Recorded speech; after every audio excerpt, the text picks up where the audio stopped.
Hello বন্ধুরা, আমি হাসনাত। তোমাদের হচ্ছে আমার channel math tricks by Hasnat. বন্ধুরা, ডাব্লিউপি এবং কেপিতে একটা অঙ্ক এমন আছে যেটা আসবেই বলে আমার মনে হয়, 100% আসবে বলে আমার মনে হচ্ছে।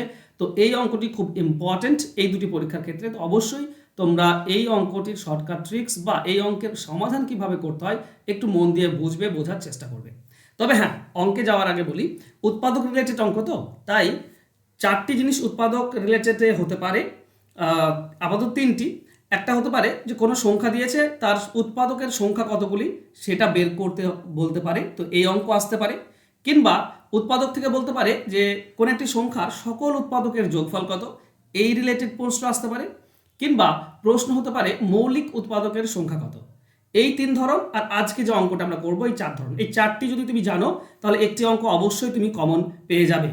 এই তিনটির জন্য আমি একটা ভিডিও তোমাদেরকে দিয়েছি, নিচে ডেসক্রিপশন বক্সে আমি লিঙ্ক দিয়ে দেবো, সেখান থেকে দেখে নিও। উৎপাদকের সংখ্যা বের করা, উৎপাদকের যোগফল বের করা, মৌলিক উৎপাদকের সংখ্যা বের করা, এগুলো অলরেডি আমি দিয়েছি। নিচে ডেসক্রিপশন বক্সের লিঙ্কে তোমরা ক্লিক করলে সেটা দেখতে পাবে। ওকে। আর আজকে আমরা যে অঙ্কটি শিখবো সেটা হচ্ছে এইটা। বলা হয়েছে যখন 119কে একটি ধনাত্মক পূর্ণ সংখ্যা n দ্বারা ভাগ করা হয় তখন অবশিষ্ট থাকে 7। n এর মান কতগুলো হতে পারে? ভিডিও পজ করো। তোমরা যদি এর আগে পারো তো খুব ভালো হয়। ভিডিও পজ করে এর অ্যান্সার বের করার চেষ্টা করো, ঠিক আছে? আর আমরা এই অঙ্কের আগে একটা ছোট্ট অঙ্ক দেখব, যাতে করে তোমরা পুরো ব্যাপারটা বুঝতে পারো। বলা হয়েছে যে 14কে একটি ধনাত্মক পূর্ণ সংখ্যা n দ্বারা ভাগ করা হয় তখন অবশিষ্ট থাকে 2। n এর মান কতগুলি হতে পারে? এবার ধরো যে তোমরা কয়েকজন বন্ধু আছো আর তোমাদের কাছে 14টি আম আছে। 14টি আম, এবার দুটি পড়ে থাকবে, ঠিক আছে? দুটি পড়ে থাকবে। তাহলে ব্যাপার হচ্ছে তোমরা কতজন বা হতে পারো, কয়টি বন্ধু তোমরা হতে পারো। প্রথমত একটা জিনিস মনে রেখো, 14 মানে 2 ভাগশেষ থাকলে 12 অব্দি ভাগ যাবে, মানে 3 জন হতে পারি। 3 4 12, আর 2 ভাগশেষ থেকে গেল, মানে দুটি আম পড়ে থাকলো। তাহলে 3 জন তোমরা হতে পারো। আবার এটা দেখো, 14 জন তো 4 দিয়ে ভাগ করছি, 4 3 12, তাহলে দুটি পড়ে থাকছে, তার মানে 4জনও হতে পারি। তোমরা 4জন বন্ধু হতে পারো, তিনটি তিনটি করে ভাগে পাবে, দুটি পড়ে থাকবে। বা 3জন হতে পারো, 4টি করে ভাগে পাবে, দুটি পড়ে থাকবে। কিংবা এরকম তো হয় যে 14টে আছে, 6টি তোমরা বন্ধু আছো, 6জন, 6 2 12, আর দুটি পড়ে থাকলো, 6জন বন্ধু তো হতে পারো। তাহলে দুটি করে পাবে আর দুটি পড়ে থাকবে, তাই না? কিংবা এটাও তো হয় যে তোমরা 14জন আছো বন্ধু, 12জন বন্ধু আছো, 14টি আম আছে, একটি করে পেলে 12 একে 12, দুটি পড়ে থাকলো। এটা তো হয়। মানে কতগুলি হতে পারে? 3জন বন্ধু হতে পারো, 4জন হতে পারো, 6জন হতে পারো, আর 12জন হতে পারো। মুদ্রা কথা যেটা, সেটা হচ্ছে এই জায়গাটা খেয়াল করেছো, 12 আসছে প্রত্যেকবার, প্রত্যেকবার 12 আসছে, হ্যাঁ কি না? 12 আসছে তো। তার মানেটা হচ্ছে 12টি ভাগ করে নিচ্ছ আর দুটি পড়ে থাকছে। এই যে 3, ঠিক আছে, আমি পুরোটা ইরেজ করি। কয়জন বন্ধু হতে পারো? 3জন, 4জন, 6জন, আর 12জন। এই তো হতে পারো। ব্যাপার হচ্ছে এই যে 14টি আম আছে, এই 14টি আমের মধ্যে দুটি আম পড়ে থাকছে, এটা ফেলে রেখে দাও। বাকি যে 12টি আম আছে এটাই তো তোমাদের মধ্যে ভাগ হয়ে যাচ্ছে।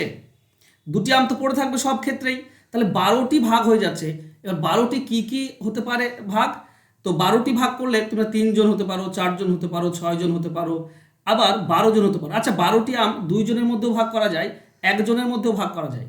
কিন্তু একজন যদি থাকো, সে সবই নিয়ে নেবে, ভাগশেষ পড়ে থাকবে না। যদি 2জন হয় তাহলে আর দুটি ভাগশেষ পড়ে থাকবে না। কেন? কারণ 2 ভাগশেষ আর 2জন যদি হয় তাহলে আরও একটি করে পেয়ে যাবে, তাই না? মানে 14কে 2 দিয়ে ভাগ করা যায়, আরও পেয়ে যাবে। তাই এটা হবে না। আর ভাগশেষ যেহেতু আছে তাই ভাজকটা 2 কিংবা 2-এর কম হতে পারে না, 2-এর বেশি হবে। এবার মুদ্রা কথায় আসো, এই যে 4টি পেলাম, এটা আমরা সহজভাবে কি করে পাবো? কিচ্ছু না বন্ধুরা, আমি জানি যে দুটি করে পড়ে থাকে, তার মানে বাকি 12টি ভাগ হচ্ছে। তো ওই 12টি কতজনের মধ্যে ভাগ করা যায়, মানে উৎপাদক বের করতে হবে তোমাকে। 1 আর 12, মানে একজনের মধ্যে ভাগ করা যায়, 12জনের মধ্যে ভাগ করা যায়। 2 আর 6, 2জনের মধ্যে আর 6জনের মধ্যে। 3 ইন্টু 4, আর যাচ্ছে না। 3জনের মধ্যে, 4জনের মধ্যে, এর মধ্যে থেকে যেহেতু ভাগশেষ 2 পড়ে রয়েছে, তাই 2 কিংবা 2-এর কম আমরা নেব না। কারণ 2 যদি 2 দিয়ে ভাগ করতে হবে তো আবার ভাগ যাবে, আর 1 দিয়ে তো যে কোনো সংখ্যা ভাগ যায়। ওকে, তাহলে বাকি কি থাকলো? 3 4 6 আর 12। এতগুলোর মধ্যে ভাগ করা যেতে পারে। এই হচ্ছে আমাদের অ্যান্সার। অ্যান্সার হবে অপশন বি। আশা করছি পুরো ব্যাপারটা তোমরা বুঝে নিয়েছো। যদি না বুঝতে পারো তো সেকেন্ড কোশ্চেনে যাও। দেখো বলেছে ৭৮কে যখন একটি ধনাত্মক পূর্ণ সংখ্যা এন দ্বারা ভাগ করা হয় তখন ভাগশেষ থাকে ৬। এন এর মান কতগুলো হতে পারে? তো ভাগ ৬ যদি ভাগশেষ থাকে ৭৮ মধ্যে, তাহলে বাকি ৭২ আমরা ভাগ করে নিচ্ছি। ৭২কে ভাগ করা হচ্ছে, ৬ তো পড়ে থাকবে সব সময়। তাহলে ৭২ কতগুলো সংখ্যার মধ্যে দিয়ে ভাগ করা যায়? ৭২ ভাগ করা যায়, উৎপাদক বের করো। ১ ইন্টু ৭২, ২ ইন্টু ৩৬, ৩ ইন্টু ২৪, ৪ ইন্টু ১৮, ৫ দিয়ে যায় না, ৬ ইন্টু ১২, ৭ দিয়ে যায় না, ৮ ইন্টু ৯, ৮ ৯ মানে আবার ৯ ৮ পাচ্ছি। তো এতগুলো সংখ্যা রয়েছে, এর মধ্যে যেহেতু ভাগশেষ ৬, তাহলে ভাজকটা মানে যেটা দিয়ে ভাগ করব সেটা ৬ কিংবা ৬-এর ছোট হবে না, ঠিক আছে? তারপরে ৬ আর ৬-এর ছোটগুলো আমরা নিতে পাবো না। বাকি ১টি ২টি ৩টি ৪টি ৫টি ৬টি ৭টি হতে পারে। মানে দেখো ৭২কে ভাগ ৭২ দিয়ে ভাগ করো ৭৮কে, ৬ ভাগশেষ। ৩৬ দিয়ে ভাগ করলেও ৭২ অবধি যাবে, ৬ পড়ে থাকবে। ২৪ দিয়ে ভাগ করলে ৭২ অবধি যাবে, ৬ পড়ে থাকবে। ১৮ দিয়ে ভাগ করো ৭২ অবধি যাবে, ৬ পড়ে থাকবে। এইভাবেই সব পড়ে থাকবে। তো ৭টি হতে পারে, অপশন সি হবে সঠিক উত্তর। এবার আশা করছি শিখে নিয়েছো এই ধরনের অঙ্ক এইভাবে বের করতে হয়। চলো হোমওয়ার্কে যাব। হোমওয়ার্কে যাওয়ার আগে প্রথম যে কোশ্চেনটা দিয়েছিলাম সেটাতে আসি। একটু বড়ই দেবে, খুব বেশি ছোট দেবে না। তো দেখো বলেছে যখন ১১৯কে একটি ধনাত্মক পূর্ণ সংখ্যা এন দ্বারা ভাগ করা হয় তখন অবশিষ্ট থাকে ৭। এন এর মান কতগুলি হতে পারে? মানে কি কি সংখ্যা দিলে ৭ ভাগশেষ থাকবে। তো ব্যাপার হচ্ছে ৭ ভাগশেষ থাকে, তার মানে বাকি হচ্ছে ১১২, টোটাল ১১৯। তাহলে ১১২টা মানে ভাগ হয়ে যাচ্ছে আর ৭টা পড়ে থাকছে। তো ১১২ কি কি সংখ্যা দিয়ে ভাগ করা যায়? ১ ইন্টু ১১২, ১১২ দিয়ে এবং ১ দিয়ে যায়। ২ ইন্টু ৫৬, ৩ দিয়ে যাবে কি, ৩ × ৯, ৩ দিয়ে যায় না, ৪ দিয়ে যাবে, ৪ ইন্টু ২৮, ৫ দিয়ে তো যাবেই না, ৬ দিয়ে যাবে না, 3 দিয়ে যায় না মানে 6 দিয়ে যাবে না, ৭ দিয়ে, ৭ একে ৭, ৪ ৭ দিয়ে যাচ্ছে, ৭ একে ৭ আর ৭ ৬ ৪২ মানে ৭ ইন্টু ১৬। তারপর ৮ দিয়ে ১৬ দিয়ে যাবে মানে ৮ দিয়ে যাবে, ঠিক আছে? ৮ একে ৮ থাকছে ৩, ৩২, ৮ ৪ ৩২, ১৪। ৯ দিয়ে যায় না, ১০ দিয়ে যায় না, ১১ দিয়ে যায় না, ১২ দিয়ে যাবে না, ১৩ দিয়ে যাবে না, আর যাচ্ছে না, আবার ১৪ ৮ চলে আসছে। তাহলে যেহেতু ভাগশেষ ৭ থাকে তো ভাজক ৭ কিংবা ৭-এর থেকে ছোট হবে না। তো ভাজক ৭ এবং ৭-এর থেকে ছোটগুলো বাদ দিয়ে দাও। তাহলে ১১২ দিয়ে ভাগ করলে ৭ ভাগশেষ থাকবে। ৫৬ দিয়ে ভাগ করলেও ১১২ অবধি যাবে, ৭ পড়ে থাকবে। ২৮, ১৬, ১৪ এবং ৮ সবগুলো দিয়ে ভাগ করো, যে কোনো একটা দিয়ে ভাগ করো। ১১৯কে দেখবে ১১২ অবধি যাচ্ছে আর পড়ে থাকছে কত? ৭ পড়ে থাকবে। তো এতগুলো হতে পারে কি কি? ১ ২ ৩ ৪ ৫ ৬, ৬টি হতে পারে। অ্যান্সার হবে অপশন বি। ক্লিয়ার হয়ে গিয়েছে তোমাদের সকলের? চলো এবার তাহলে আমরা হোমওয়ার্কে যাই। আর আশা করছি কতদূর ক্লিয়ার হলো হোমওয়ার্কে মালুম পেয়ে যাব।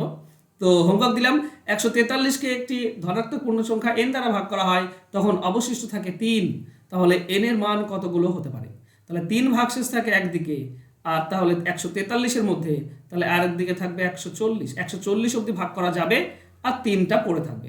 তো ১৪০ কি কি সংখ্যা দিয়ে ভাগ করা যায়, কতগুলো সংখ্যা দিয়ে, এবং এটার অ্যান্সার সঠিক কি হবে অপশন দেওয়া রয়েছে।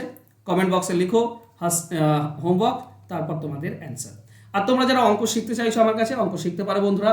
এই যে ফোন নাম্বার দেখতে পাচ্ছ, এই ফোন নাম্বারে আমার সঙ্গে যোগাযোগ করো। আমি তোমাদেরকে সমস্ত ডিটেলস এবং শর্টকাট শেখাবো খুব সহজভাবে। সপ্তাহে 3 দিন করে ক্লাস হয়, 1.5 ঘন্টা করে ক্লাস, যেখানে আমি চ্যাপ্টার ধরে ধরে তোমাদেরকে অঙ্ক শেখাচ্ছি। তো অঙ্ক শিখতে চাইলে জাস্ট ফোন নাম্বার দেওয়া আছে, যোগাযোগ করো। সামান্য টাকাতে তোমরা শিখতে পারবে অঙ্ক। ধন্যবাদ আজকে আমার সঙ্গে জুড়ে থাকার জন্য। যদি ভালো লাগে তো অবশ্যই লাইক, কমেন্ট এবং শেয়ার করে দিও। আর যারা সাবস্ক্রাইব করে চ্যানেলটিকে প্লিজ সাবস্ক্রাইব করে নাও। দেখা হবে নেক্সট ক্লাসে। ধন্যবাদ।